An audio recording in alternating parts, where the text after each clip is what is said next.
Hello, my name is Manuel Vargas with Xzeller Realty in Queens, New York, and I have actually 32 years of experience in the real estate market in Queens.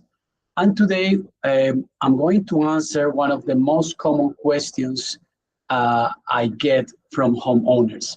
Should I sell or rent my one family and primary residence in Queens, New York? Should I sell or rent it? What is better, right? But first, let me give you a disclaimer. All the information that you are about to hear is a product of my experience of 32 years in the Queens real estate market and also my education. I do have a Bachelor of Science in Real Estate from NYU, magna cum laude, and that's all expertise and education and experience that I'm going to share with you for your benefit. So let's get into our subject matter. What is better, to sell or to rent your one family home in Queens, New York? Okay. There are 5 major considerations that will help you decide what is better for you as the owner, if whether to sell it or rent it. The number 1 consideration is that there are capital gains tax implications. We're going to get into it very soon, but you know, this is an important part of the equation. We are not tax accountants. You have to talk to your tax advisor, but we do have knowledge of the basics of capital gains. And there are some implications that you should consider before deciding if you should rent your home or you should sell it. That's the number 1 point that we're going to touch on today. Number 2, being an absentee landlord, and the management of a home where you are an absentee landlord, those implications are also important to help you decide. Maybe something that you can tackle. Maybe you have some assistance, but this is something that you have to consider before deciding, the management of your one family home before you decide to sell it or rent it, right? Number 3, in the future, if you rent your property, what is the difference with selling a rented property versus selling a home where you live or a home that is vacant because you moved out? So what are the selling and showing implications when you have a tenant in the home and you later on decide to sell it after having decided to first rent it? That's number 3. Number 4,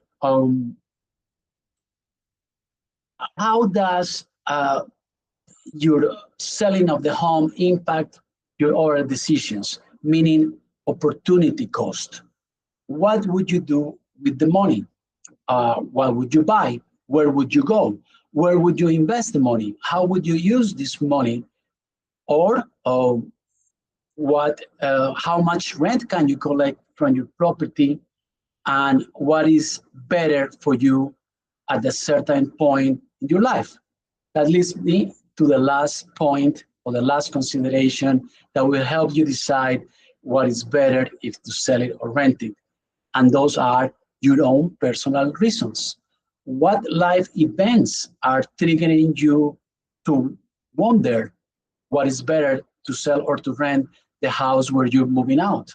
Maybe you are downsizing. Maybe you are looking for more space. Maybe you have children that could operate your home or occupy your home or own your home. So there are personal life events that are important and sometimes take precedence over the economic, reasons. So it's not only about the money, it's also about what you need to do in your life and the personal reasons and your family reasons to sell your home or rent it, right? So those are the main 5 points. Tax implications, absentee landlord management implications, selling a house in the future that is rented. That's number 3. Number 4, your opportunity cost. What opportunities are you letting go if you decide to sell or to rent? And finally, your personal reasons. Okay, so let's get into the first point that we mentioned, which are the capital gains tax implications. At a very, very basic level, and again, you should consult with your tax advisor, but at a very basic level, when you sell a one-family home that is your personal residence, right, where you have used it as a personal residence for any 2 of the last 5 years, you are entitled to a capital gains tax exemption in the amount of $500,000, being tax exempt if the house is owned by a couple, 2 individuals, or an exemption of $250,000 in capital gains if the house is owned by 1 individual. This is a substantial exemption that can provide a lot of savings in your tax bill, your capital gains tax bills. So when you have been living in the house any 2 of the last 5 years, you are going to be entitled to this exemption, right? That means that if you, instead of selling your house, you decide to sell it, you decide to rent it, and you rent it for 3 years and 1 day, you have done away with that exception. You wouldn't qualify for that exemption because you haven't occupied the home as a personal residence for any 2 whole 2 years out of the last 5. So if you do decide to rent it and you rent it for 3 years plus, then you are not entitled to this exemption. So you are losing this tax exemption. And these laws of this exemption can make renting the home not advantageous, meaning can make it not make sense because the amount of rent that you would collect, the amount of profit from the rental, right, may not be equal to the tax bill you are going to have to pay later when you sell it, right?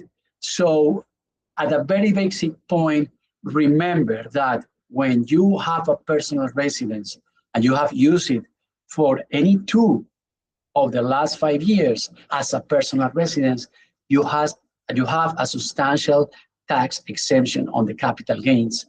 And if you do decide to rent it and you rent it for longer than 3 years, you will lose it.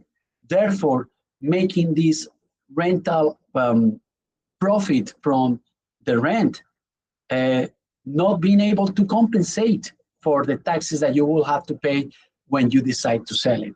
So we can talk about this more in detail in your particular case. Capital gains taxes are another whole subject by themselves. We can speak to you about the basics, and you should talk to your tax advisor.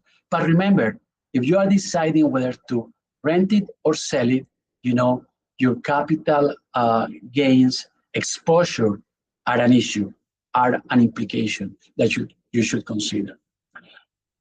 Number 2, what are the implications of being an absentee landlord? There could be major implications, especially here in Queens, where we are part of New York City. And New York City has a lot of regulations for landlords. And New York City is especially demanding on landlords, right? So what I would say in summary is that management companies do not usually take care of managing small residential properties, 1 families, right? 2 families. They don't like them because of the liability exposure. They like to do bigger multifamilies. So it's very difficult to get a management company to manage your to manage your property if it's a one-family home. You can get a relative that, if they're in the area, can manage the property for you. That could be a solution, even though it's never the same than managing the property yourself. Or maybe you're going to stay in the area and in the vicinity, and it's something that you like to do, and you have the time and the expertise to manage your one-family home. In that case, you may decide about renting the property. But if you are thinking of moving away, maybe out of the city, maybe out of the state, this becomes more cumbersome, becomes more delicate. There is a lot of liability, and it's never like when you are close to the property. So you should consider the hassle of managing your property if you are an absentee landlord and you live farther away or maybe out of state. That's number 2. Number 3, let's say you decide to rent the property and you are like, I can manage the property. I am not concerned about the capital gains, or I'm going to rent it only for 2 years or 1 year while I decide what else I want to do, or while I hope that the market will change, for example, and you decide to rent it. And then you, in the future, at some point, may consider selling this property that is rented. What are the implications? Well, number 1, there is something that we call in the business pride of ownership. When you live there, this pride of ownership shows not only in the landscaping, but inside your property, the way that you live, the way that you upkeep the property, and because of the improvements you have done. The tenants, as good as they may be, as qualified as they may be, may not show this pride of ownership because they don't own it, right? So the first point I want to make is that when you sell a property where you live in this property, is your own home, it shows. The house shows better, shows very well. Even the way you may have it decorated or staged is going to look probably much better than the way it would look with a tenant. And that is without getting into the subject of if the property has gone down in condition, which may happen with a tenant. I'm not saying it will happen, but it may happen, right? I'm not going into that. You can, imagine the effects of that. I'm just saying, even if the tenant is very, very nice and qualified and he keeps the property in good condition, you keep it in better condition. It shows better. But also, there is the showing of the home, the logistics of scheduling appointments. Tenants pay rent and they have the rights. As a real estate broker, I cannot go there whenever I want. We always show properties by appointment. Also, with a homeowner, we make appointments, but the homeowner may be more flexible and more motivated to show the property when we have a qualified buyer, as opposed to a tenant that is busy, pays rent, and feels that maybe they don't want to be bothered at a certain time, or they don't want to show the home during the weekends because they are resting. So selling a property that is tenanted, that is rented, is a little bit less advantageous.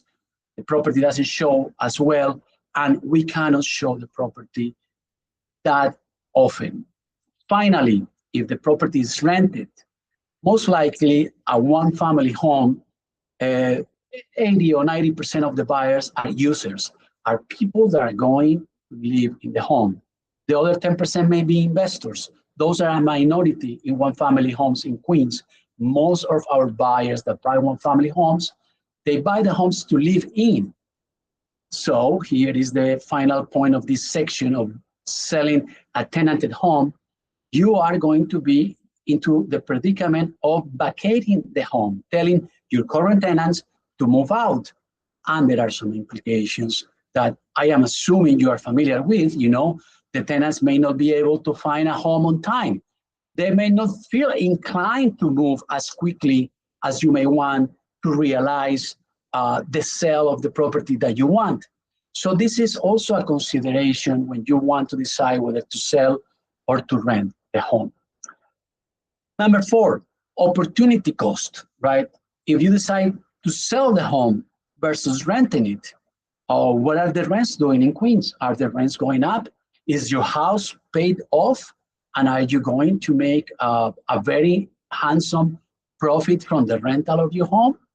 Or this lump sum that you're going to get from the sale of the property would be a better option, because where you are moving to or where you are thinking of investing, the market has a big upside, for example.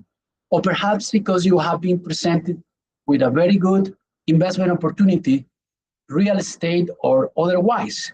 So there is an opportunity cost in every economic decision that you make. If you rent the property, then you are not selling it, then you are not investing that money in something else or in another property or in the student, paying off the student loans of your children, for example, right? So there is an opportunity cost, and you should consider that. What is the cost of the option not taken, right? Finally, there is the implication of your personal reasons. This is really up to you. Maybe you are selling the home because it's too big. Maybe you are selling the home because it's too small. Maybe you are retiring. Maybe you are moving out of state. Maybe your family structure has changed. This is very specific to each person. You have to look at it case by case. But the point I'm trying to drive is that it's not only about the economics of the equation. It's not only about the dollars and cents. It's the life events, that are occurring. What would be better, renting or selling the home? What would you do with the money? Perhaps you have children that would want to buy a property. Perhaps you have children that would want to occupy the property and rent it from you. I don't know. Or perhaps you don't want to manage this property and deal with the tenants, because we all know that in your city, all the policies of New York City are pro-tenant, right? Maybe you don't want to be a landlord. Or maybe you want to keep the property and rent it because you are staying in the area and it will provide for nice income in your retirement. Those are personal reasons depending on your priorities, your economic situation, your family structure, and you should consider them before deciding whether to rent or buy the home, right? So regardless of the market, in any market, these are the 5 reasons or the 5 points that you have to consider when you are trying to decide whether to rent or sell your primary residence, one family home in Queens. I will repeat them. Capital gains implications, absentee landlord management implications. Number 3, selling a home in the future with the home being rented and occupied, as opposed to being vacant or being occupied by you. Number 4, opportunity cost, the cost of the opportunities not realized, not taken.